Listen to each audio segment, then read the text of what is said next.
Hello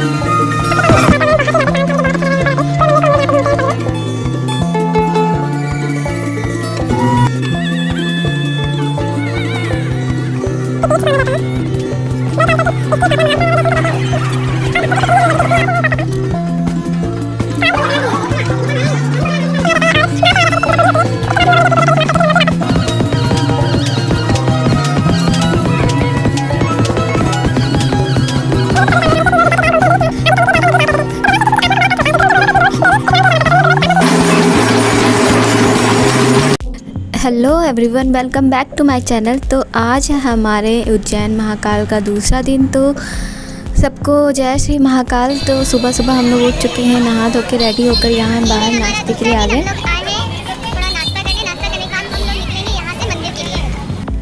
इसके बाद हमें यहाँ से सबके लिए चाय वाय पैक कराई और यहाँ से निकलना था। हमें आज पूरा दिन ही ट्रैवल करना था, सारे मंदिर दर्शन करने थे।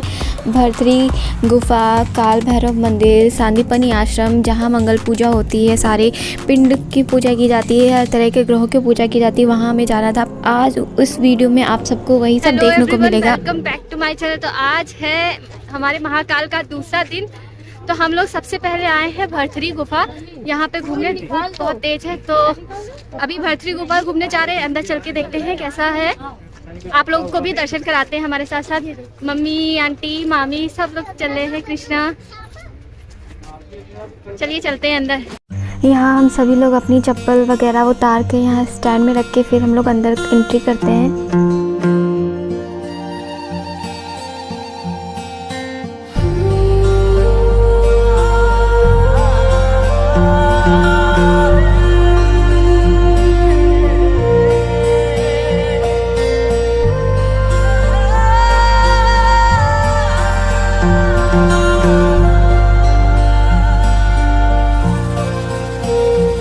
सबसे पहले इंटर करते हैं यहाँ पे हनुमान जी की बहुत बड़ी सी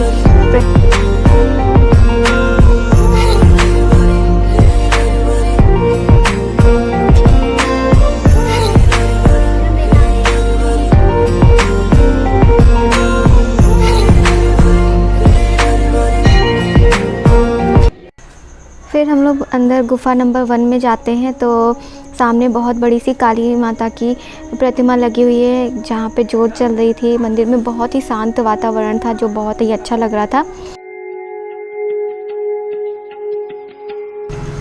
यह गुफा नाथ संप्रदाय के साधुओं का साधना स्थल है। गुफा के अंदर जाने का रास्ता काफ़ी छोटा है, जिसके कारण यहाँ सांस लेने में कठिनाई होती है। मुझे भी सांस लेने में बहुत कठिनाई हो रही थी। गुफा में भर्तरी की प्रतिमा के सामने एक धूनी भी है, जिसकी राख हमेशा गर्म ही रहती है। राजा भर्तरी के साधना स्थल के सामने ही एक अन्य गुफा भी है। मान्यता है कि इस गुफा से चारों धामों के लिए रास्ता जाता है।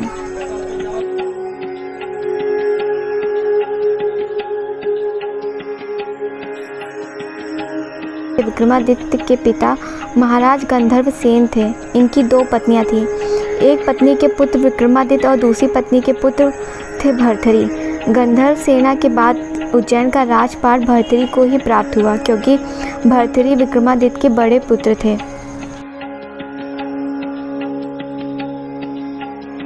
कहा जाता है कि राजा भर्तरी अपनी पत्नी पिंगला से बहुत प्रेम करते थे। एक दिन जब राजा भर्तरी को पता चलता है कि रानी पिंगला किसी और पर मोहित है, तो उनके मन में वैराग्य उत्पन्न हो गया और वे राजपाट छोड़कर गुरु गोरखनाथ के शिष्य बन गए। कहा जाता है कि राजा भर्तरी की कठोर तपस्या से देवराज इंद्र भी भयभीत हो गए, कहीं वह वरदान पाकर स्वर्ग में आक्रमण न कर दें। इंद्र ने भर्तरी पर एक विशाल पत्थर गिरा दिया। तपस्या में बैठे भर्तरी ने उस पत्थर को एक हाथ से रोक लिया और तपस्या में बैठे रहे। इस प्रकार कई वर्षों तक तपस्या करने से उस पत्थर पर भर्तरी के पंजों के निशान बन गए। यह निशान आज भी भर्तरी की गुफा में राजा की प्रतिमा के ऊपर वाले पत्थर पर दिखाई देता है। पंजे का यह निशान काफ़ी बड़ा है, जिसे देखकर सहज भी अंदाज़ा लगाया जा सकता है कि राजा भर्तरी की कदकाठी कितनी विशाल रही होगी।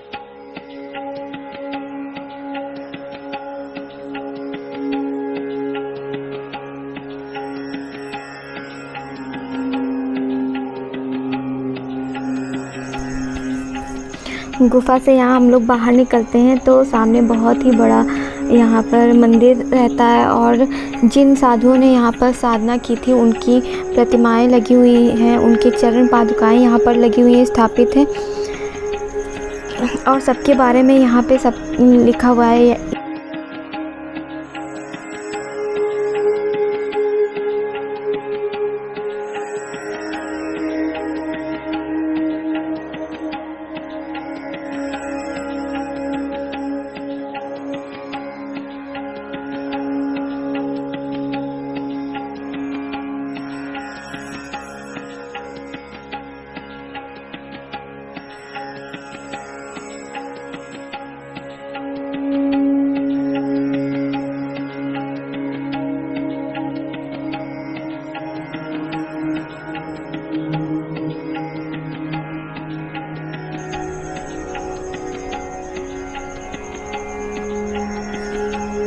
इस मंदिर का वातावरण बहुत ही ज़्यादा शांत था, मुझे बहुत अच्छा लगा यहाँ पर आके। पूरा मंदिर को हम लोग यहाँ पे घूमते हैं हम सभी लोग।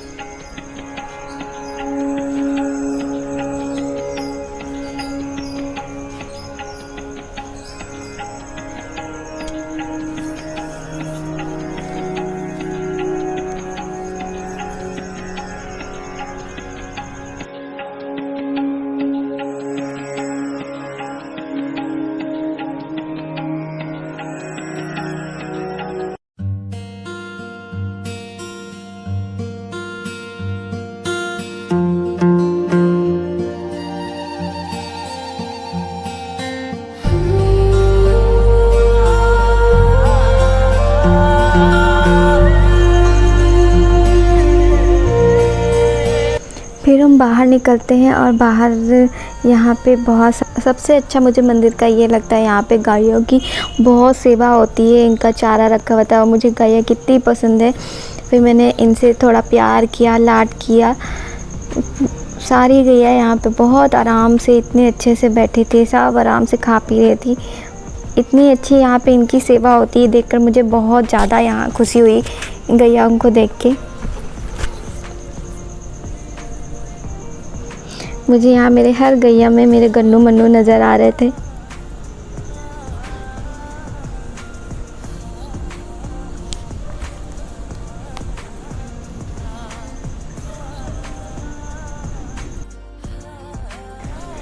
इन्हें यहाँ थोड़ा सा प्यार करने के बाद, पूरा मंदिर घूमने के बाद हम लोग अपने दूसरे मंदिर जाते हैं जो है गढ़कालिका मंदिर।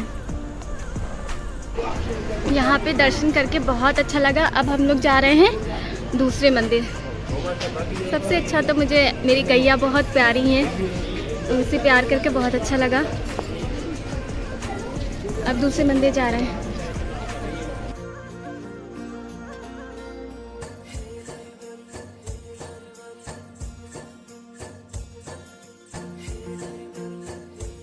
तो अब हम लोग आ गए हैं गढ़कालिका मंदिर। यहाँ पे गढ़कालिका मंदिर में प्रवेश करने जा रहे हैं, तो आइए चलते हैं गढ़कालिका मंदिर के दर्शन कराते हैं।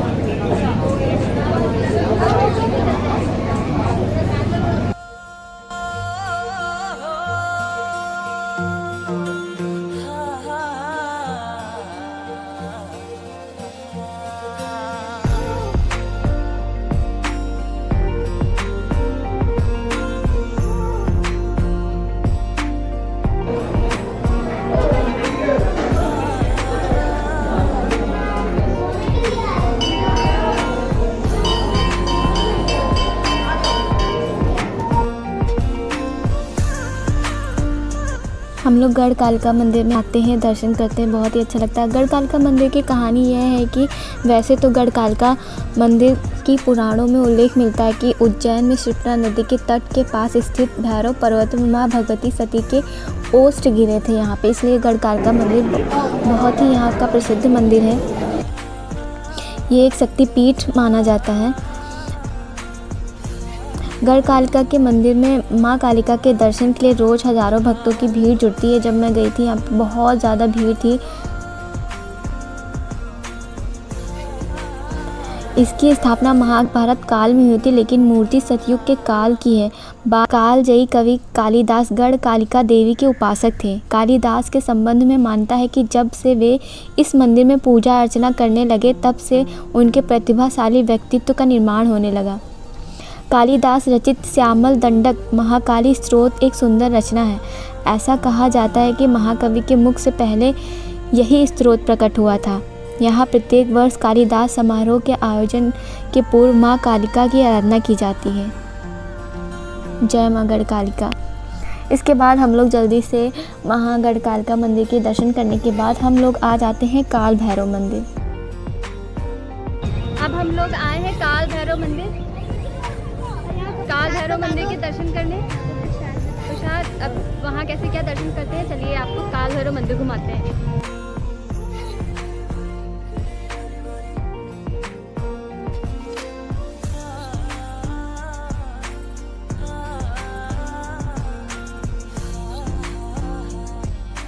इतनी ज़्यादा धूप थी, हम लोग धूप में इतना ज़्यादा दर्शन कर रहे थे और भक्तों की उतनी ही भीड़ लगी थी जितनी यहाँ पे धूप थी। यहाँ पे भक्तों की उतनी भीड़ लगी थी, यही देखकर अच्छा लग रहा था हम लोग को। जैसे गढ़ कालिका में वहाँ पे मंदिर में दीप शिला लगे हुए थे, दीप जो लगते हैं मंदिर जलाए जाते हैं रात में, उसी तरह यहाँ भैरवनाथ मंदिर में भी लगे थे उसी तरह के दीप जो रात में दिए जलाए जाते हैं। और ये देखकर बहुत ही अच्छा लग रहा था। फ़ोन ले जाना अलाउ नहीं था, फिर भी हम लोग फ़ोन जितना हो सका उतना हम लोगों ने रिकॉर्ड कर लिया। बाकी पुलिस वगैरह वहाँ लगी थी तो फ़ोन को ज़्यादा हमें कुछ भी रिकॉर्ड करने नहीं दे रही थी, थोड़ा बहुत ही हम लोग रिकॉर्ड कर पाए। काल भैरव मंदिर की ख़ास बात यह है कि यहाँ पे मंदिर में देवता जी को, काल भैरव जी को शराब चढ़ाई जाती है। हम लोग तो 12 बजे आए थे, 12-1 बज गए थे आने में, तो वहाँ मंदिर पुजारी जी ने मना कर दिया था कि सुबह आरती के टाइम पे और शाम की आरती के टाइम पे ही चढ़ती है, इस टाइम पे नहीं चढ़ती। तो हम लोगों ने सिर्फ पूजा फूल वगैरह ही चढ़ाए थे।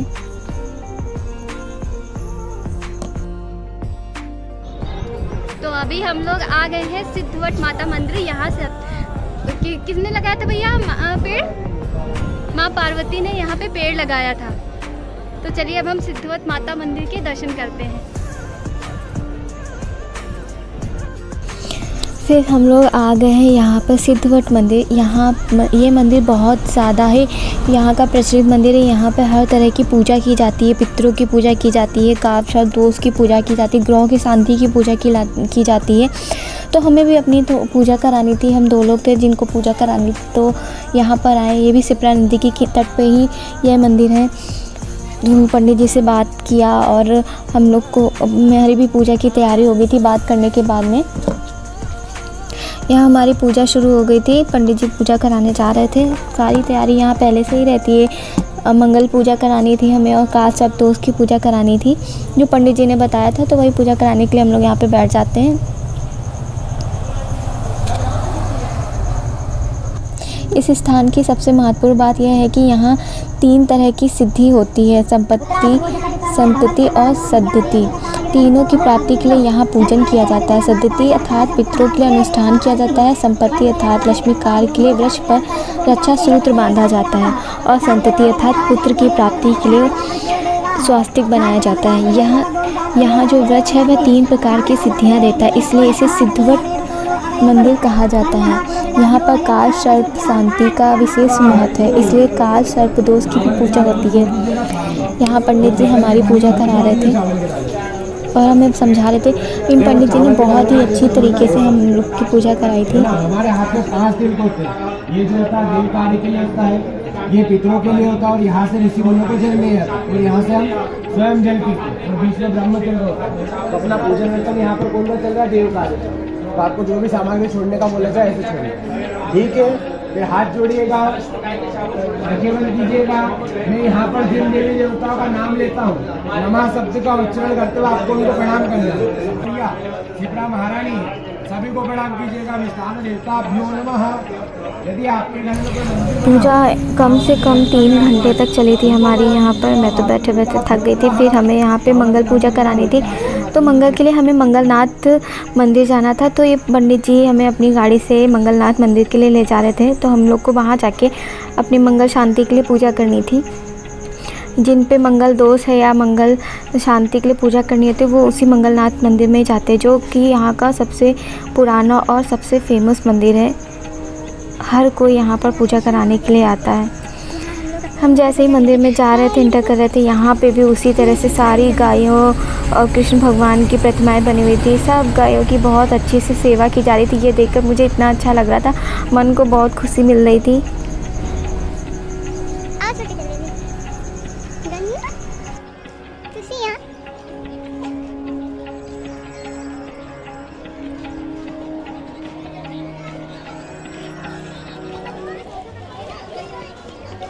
यह उज्जैन का सबसे बड़ा मंदिर है, जहाँ मंगल पूजा की जाती है, जिसे मंगलनाथ मंदिर के नाम से भी जाना जाता है।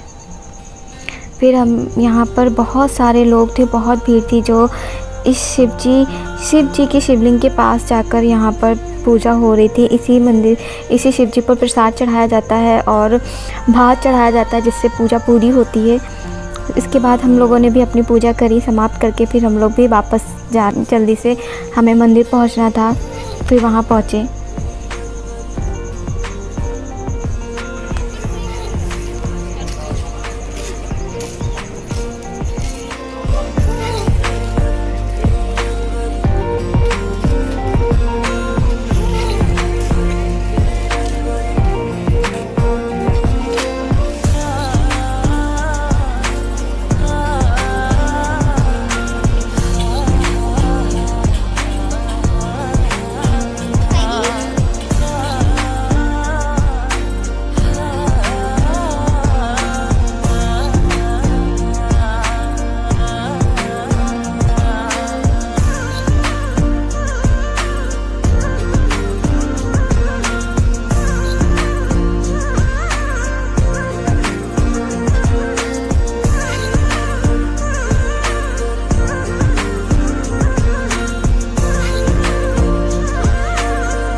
मंगलनाथ मंदिर में हम लोग पूजा करने के बाद फिर से उसी सिद्धवट माता मंदिर वापस आ गए। वहाँ पर थोड़ी देर बैठे, विश्राम किए और फिर पूरा मंदिर घूमे। यहाँ पे सत्यनारायण भगवान जी का छोटा सा मंदिर था। यहाँ पे बंदर थे, गाय थे, जिनके बहुत ही अच्छे थे, मतलब काटने को नहीं दौड़ते, परेशान नहीं करते, बहुत प्यार से इन्हें कुछ भी खाने को दे दो, ये खा ले रहे थे।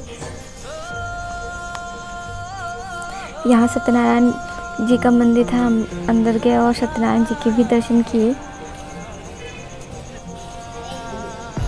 अगर आप लोगों को भी हमारे साथ दर्शन करके अच्छा लग रहा है तो प्लीज़ कमेंट में जय महाकाल ज़रूर लिखें और वीडियो को लाइक, शेयर और सब्सक्राइब करना बिल्कुल भी ना भूलें।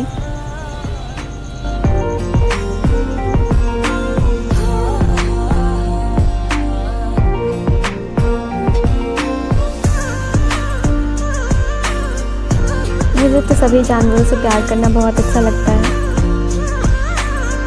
यहाँ आके मुझे बहुत अच्छा लगा। इसके बाद हम लोग यहाँ से पूजा ख़त्म करने के बाद में जल्दी से निकल गए सांदीपनी आश्रम। तो हम आ गए हैं गुरु सांदीपनी आश्रम, जिन्होंने दिया पूरी सृष्टि को ज्ञान, जिन्होंने हमें पूरे वेद का ज्ञान दिया। उन्होंने कहाँ से ज्ञान पाया? तो आज हम आ गए जहाँ कृष्ण जी ने और बलराम जी ने अपनी शिक्षा को ग्रहण किया था।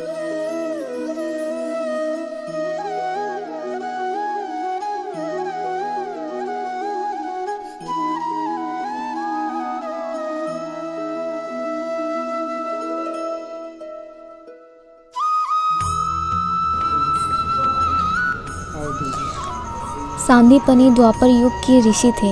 भगवान श्री कृष्ण यज्ञोपवीत संस्कार के लिए इन्हीं के आश्रम में गए थे।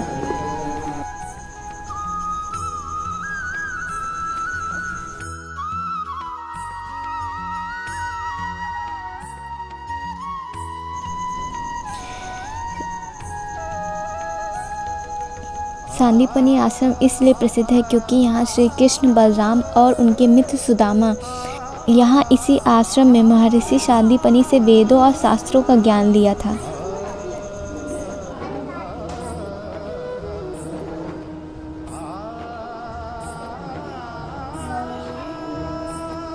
Astrology, astronomy.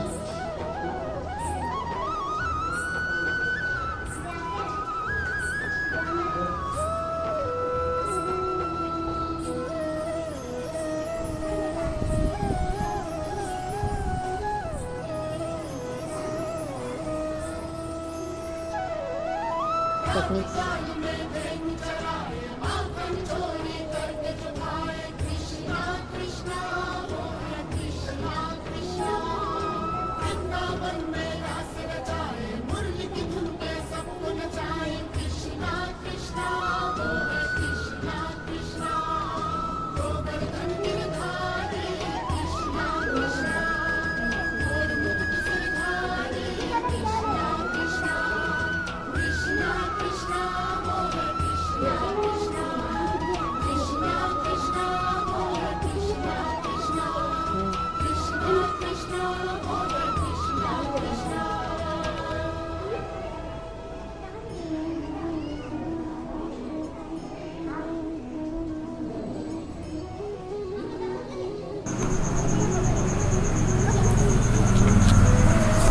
इस आश्रम में बहुत ही सुंदर गोमती कुंड है, जो कि इसकी स्थापना स्वयं भगवान श्री कृष्ण ने की है। एक समय की बात है कि भगवान श्री कृष्ण ने देखा कि महर्षि नित्य सुबह योग विद्या से कहाँ जाते हैं और क्या करते हैं। महर्षि अपनी योग विद्या के द्वारा गोमती नदी में स्नान आदि करने के लिए द्वारका नगरी जाया करते थे।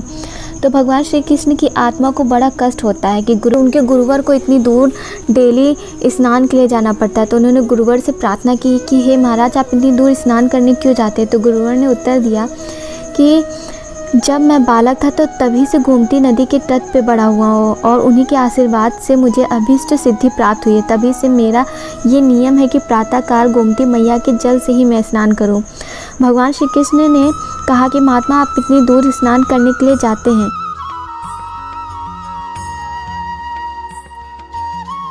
मैं आपकी कृपा और आशीर्वाद से गोमती मैया का जल यहीं प्रकट कर सकता हूँ।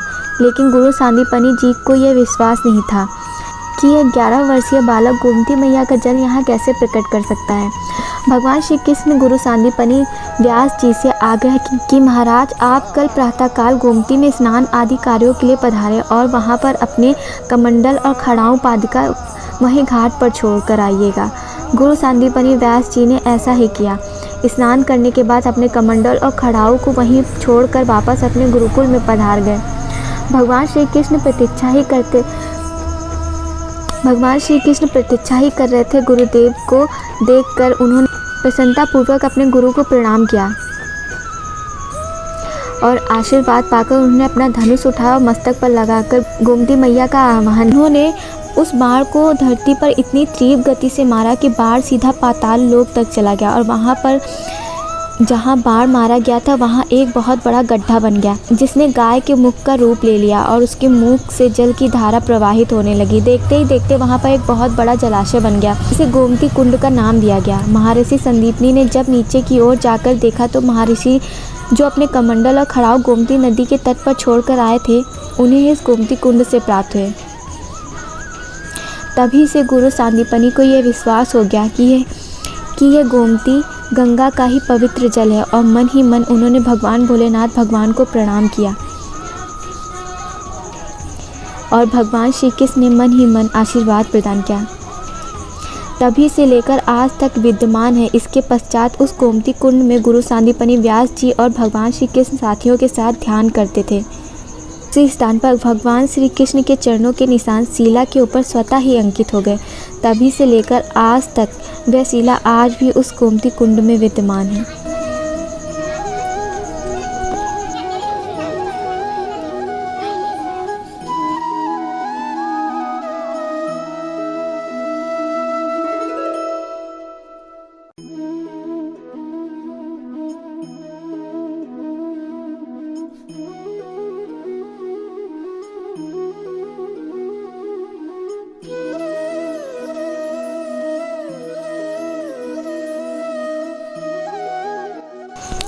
फिर गुरु सांदीपनी आश्रम को हम लोग पूरा घूमने के बाद, कृष्ण जी की 64 कलाओं को देखने के बाद हम लोग आ जाते हैं महाकालेश्वर मंदिर, जहां हमें अपने महाकाल जी के दर्शन करने थे।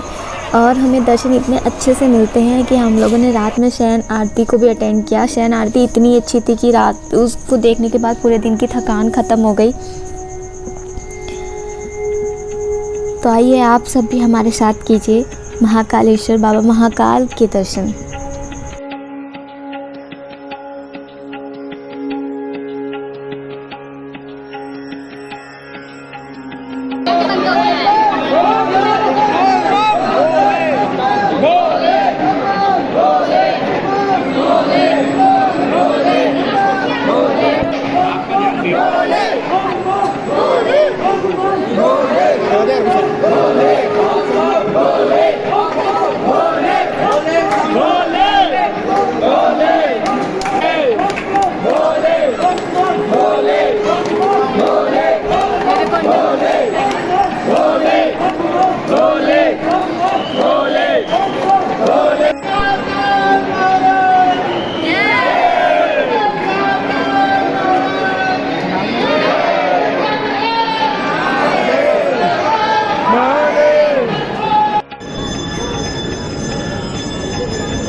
पूरा दिन की थकान के बाद हम लोगों ने खाना खाया। 12 बज चुके थे, 12-1 बजने जा रहे थे। खाना खाने के बाद हम लोग आए और सीधा सो गए। तो अगला वीडियो बिल्कुल भी देखने ना भूलिएगा, क्योंकि हम लोग जा रहे हैं ओमकारेश्वर मंदिर के दर्शन करने। तो वहाँ कैसा क्या रहेगा आप सबको ज़रूर बताऊँगी। तो मिलते हैं कल, बाय बाय। चैनल को सब्सक्राइब करना, वीडियो को लाइक करना बिल्कुल भी ना भूलें। जय श्री महाकाल।